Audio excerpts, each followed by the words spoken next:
What's up? Tyler from Plugged On. I'm here with an album review. This time I'm going to be talking about the new album from the band Amorphis entitled Queen of Time.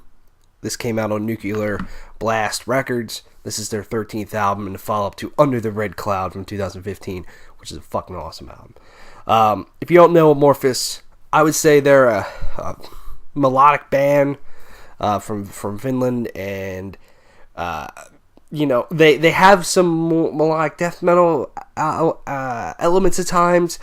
They get very fucking heavy, very crushing at times, but then they can completely do a 180 and really do a lot more melodic and beautiful things that kind of just jam out, you know? I have loved Amorphis for a long time now. I think they have so many excellent records in their discography, from their earlier ones all the way up to some of the most recent ones. Some of my favorites include Silent Waters and Skyforger and even Under the Red Cloud. There's some really fantastic material in all of those. This band just jams, and that's one thing I love about them. They fill you with extremely good feelings. So I always look forward to a new Amorphis record, and I have to say that I personally think this is one of the best albums that they have ever done. This is absolutely in the running for Album of the Year to me, and I'm kind of, in a way, blown away by how great this album is. And it's still totally an Amorphis album. There's a lot of those really crushing, heavy riffs. I mean, it opens up with their lead single, The Bee, with a pretty heavy riff for the verses that really gets stuck in your head, and I really love that riff. But then, it gets into some great melodic singing as well, in a fantastic chorus. And does a lot of great stuff. That's a great song. But then it gets to Message in the Amber, which that one's another one that has just a really awesome folk sort of lead guitar that is really good, puts a smile on your face, and has great riffs and vocals.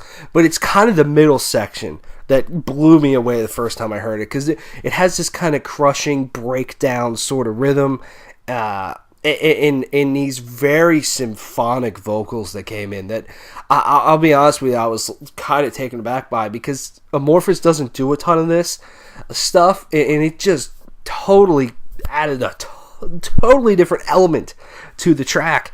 And otherwise I would have thought it's just another great Amorphis song, but now I'm like, shit, they just took it to the next level, in my opinion. Just that touch, because of how well it's done with those vocals, combining with the rhythms of the guitar and the drums. It just, everything meshed together so well there. That one's really good. And then I love the third track, Daughter of Hate. I think that's another one that has some great symphonic elements to it, but also the darkness in that track is just unbelievable. It's executed so well. That chorus is just very visceral feeling to me, and I really like that one. Then you get to the Golden Elk, another one that, the middle section with the acoustic guitar sort of solo is incredible. It sounds so well. And that gets me to another point on this album. It's produced so perfectly. It's kind of crazy to me, just because of how well everything just pops, in how nothing kind of dominates the sound, in my opinion, even when there are a lot more things going on, like maybe a symphonic element or something like that. It all really feels well done. When it's supposed to be heavy, it feels really heavy. When it's supposed to have a great, catchy pop to it, even with the guitar, Message in the Amber, after the symphonic section in the middle, you get back to the chorus. The way that guitar pops is just incredibly well done to me. So the Golden Elk is one of my favorites. Wrong Direction's another good one. That's another one that they put out ahead of time. That one I feel is a more classic Amorphis track as of late, I would say, as of their past few albums. And that one's a little bit more of a straightforward, accessible song. That song just jams. I really like that chorus. And I feel that's a song you could kind of show anybody, and I feel like they could get into it, to be honest with you. Heart of a Giant is another one that stood out to me immediately, with, again, some great symphonic elements. And I love how they've done these sections on this album, because they do it so well. And I think they do it in such a tasteful way on this album that this is as much as I would want from them in terms of this sort of stuff. This stuff added to their sound, because I don't want Amorphis to be a symphonic metal band. They don't need to be that. But if they could add something here or there where it's appropriate, why not? I think Heart of a Giant's a great track because I think as you're getting to the first pre-chorus, I believe, the guitar lead is there. And it's cool. It's a great guitar lead over top. Lots of tremolo picking. Awesome. But then the second time around, it's not only the guitar lead, but then they add a symphonic sort of vocal on top of it. I'm like, that's cool. That's a cool little touch there. It brings me incredibly good feelings inside. To me, when I listen to this album, life just kind of fades away every single time I've listened to it. I've been completely obsessed with this album since it released, and it's just one that captures me every single time because of how great it is. Amongst Stars is another great track, and I think ending with Pyres on the Coast is a good one. The two bonus tracks on here are pretty good too. Sometimes when it comes to bonus tracks with Amorphis, they're actually some of my favorite tracks. And the one that really comes to my mind is off their last album, Come the Spring. Such a good fucking song. I don't know why that's a bonus track. Come on, bro. That should have been on the main fucking album. Yeah, I mean, I think it's...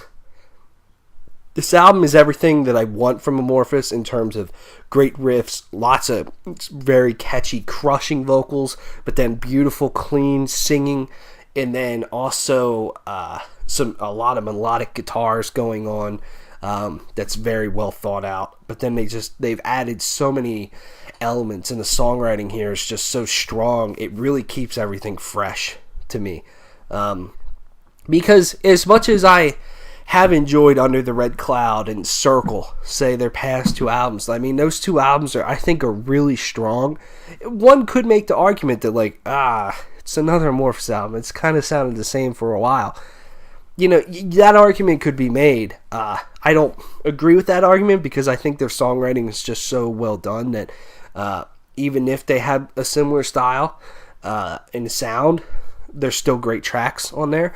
But this one, they had that similar style in production, but I feel everything is taken up an extra notch, and I really enjoy it. 9.5 out of 10 for me. To me, I've heard some great albums this year, but there's three that really stand tall above them all to me as we're nearing about halfway through the year, and that's Amorphis, Judas Priest, and Rivers of Nile, to me, personally. So I really love this album. Check it out. Queen of Time by Amorphis. Thanks for watching. See you later.